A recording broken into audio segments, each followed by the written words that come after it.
Je cède la parole à Josée Poitras.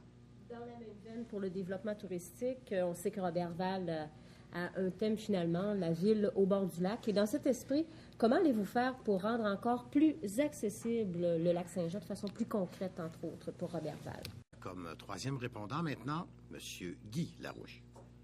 Le secteur de la marina est un secteur, je vous dirais, qui est vraiment privilégié pour Robertval. C'est vraiment la perle de Robertval. C'est pour ça que je pense que c'est le temps vraiment d'ouvrir la coquille.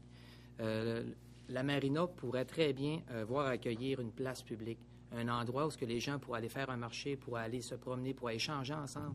On pourrait installer un système un peu comme une agora, où il y a des gens qui pourraient donner des spectacles, qui pourraient venir chanter. C'est tout simplement des sièges, 50, 75 sièges. S'il y a plus de monde, tant mieux, ils seront debout à côté en train de regarder ça.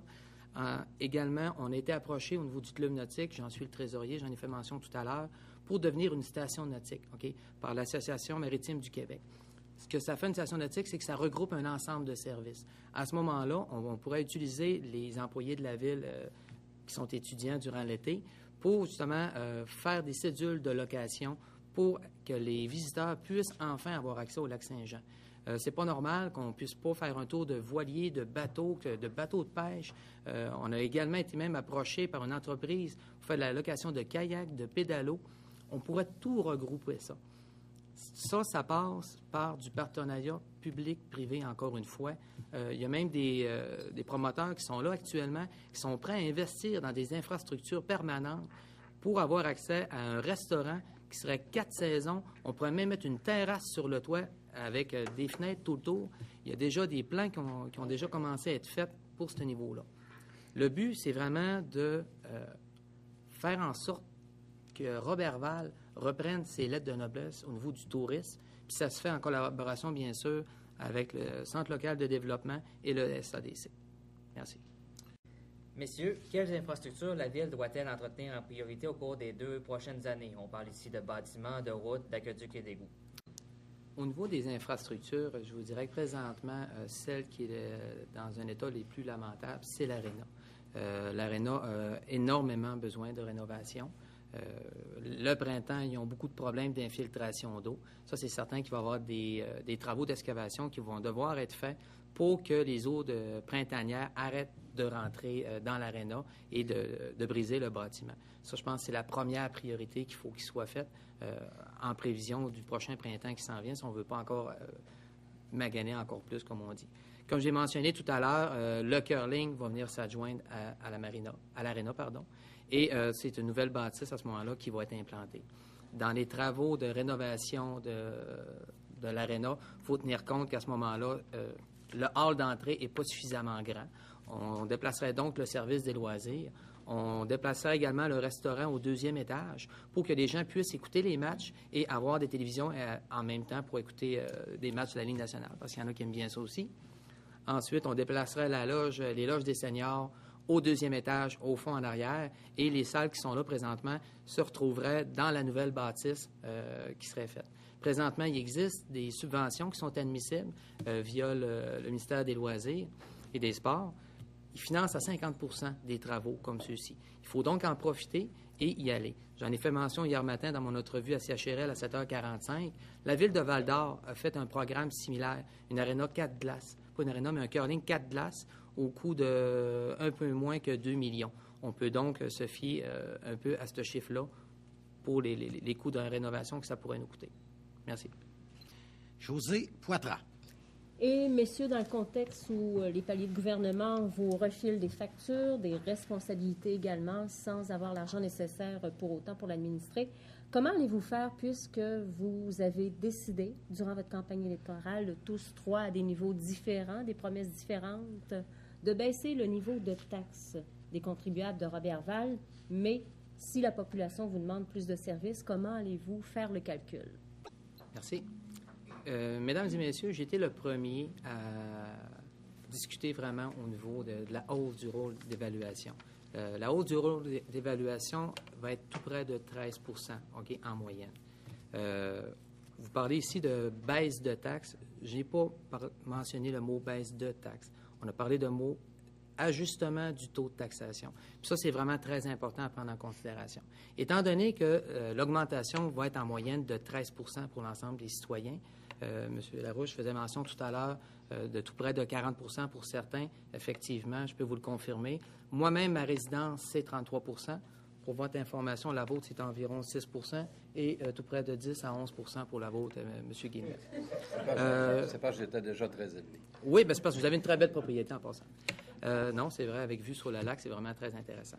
Je vous dirais, il faut tout de suite prendre des actions, OK, pour ajuster le taux de taxation. Parce que le budget va être déposé, va être finalisé, accepté le 17 décembre. On ne peut pas commencer à partir dans des études, tout ça. C'est pas le temps. On n'aura pas le temps de le faire. Il faut tout de suite poser les actions, réagir et l'ajuster. Étant donné qu'on parle de 13 en moyenne, moi, j'ai été un peu, je dirais, prudent là-dedans. J'ai été avec 9,2 d'ajustement. Donc, je descends de 15 cents. Si on part de 1,75 $ à 1,60 $, ça représente 9,2 soit 15 cents, tout de suite pour atténuer cette augmentation au niveau de la taxe. On ne peut pas se permettre de refiler la facture aux citoyens. Si on ne réagit pas tout de suite, à ce moment-là, en janvier, vous allez avoir tout de suite une augmentation et les gens vont être très surpris. Merci. Alors, messieurs, compte tenu du contexte difficile de l'industrie forestière, comment voyez-vous les perspectives d'avenir de Roberval dans l'éventualité d'une fermeture de l'usine Abitibi-Bowater? Tout d'abord, M. Guy Larouche. M. Potvin, regardez, je suis un homme qui est positif et d'action. J'ai rencontré dernièrement les gens chez Abitibi-Bowater. J'ai eu l'occasion de visiter l'usine, j'ai eu l'occasion de rencontrer les travailleurs. Je l'ai fait sur les 4 chiffres qu'ils ont et toutes les usines, d'ailleurs. Ce qui est intéressant, c'est que ça m'a permis vraiment d'avoir le pouls des travailleurs et le pouls des gens au niveau de la direction. C'est certain qu'ils craignent tous qu'il arrive quelque chose au niveau de l'usine. Par contre, je vous dirais, il y a quand même des rénovations qui ont été faites à cette usine-là il y a plusieurs années. C'est une usine qui est productive, c'est une usine où ils ont une main-d'œuvre qui est de qualité. Le facteur de production est quand même très élevé. Ça, l'industrie le prend toujours en compte. Donc, je vous dirais, là, je ne suis pas inquiet au niveau de cette industrie-là. C'est certain que ça serait probablement la pire chose qui pourrait arriver à Roberval de la perdre. Par contre, ça nous fait mettre en éveil l'importance de la diversification économique, l'importance de devoir avoir d'autres types d'entreprises, ne pas être juste axé au niveau de l'industrie forestière. C'est pour ça qu'il faut se tourner vers des produits différents. Il y a des ententes présentement qui se font au niveau de la production d'éoliennes. Pourquoi qu'on ne se tournerait pas vers ça? Il y a des entreprises comme Marmen à Trois-Rivières où ils cherchent à avoir du monde. Ils font tout pour avoir du monde. Ici, on a une main-d'œuvre qui est qualifiée. On a des gens qui sont extrêmement compétents. On a une main-d'œuvre d'ouvriers. On pourrait profiter de cette possibilité-là pour se servir justement de l'agence de développement, d'aller rencontrer Marmen et de les inciter à faire des investissements chez nous ou encore avec des entreprises comme Arbrofer. Il faut penser développement, il faut penser autre type d'entreprise pour être certain que si ça arrive, qu'on ne soit pas mal pris. Merci. Messieurs, une question toute simple. Comment voyez-vous Roberval dans 10 ans? M. Larouche. Je suis content de voir que mes confrères partagent mon optimisme. Je vous dirais, je vois Roberval ayant en place tous les projets qui ont été réalisés, que ce soit au niveau de la Pointe-Scott, que ce soit au niveau de la station nautique, que ce soit au niveau également de l'aréna et du curling. Je vois Roberval aussi rendu avec une diversification économique. Je vois à Roberval des entreprises qui sont venues s'établir chez nous.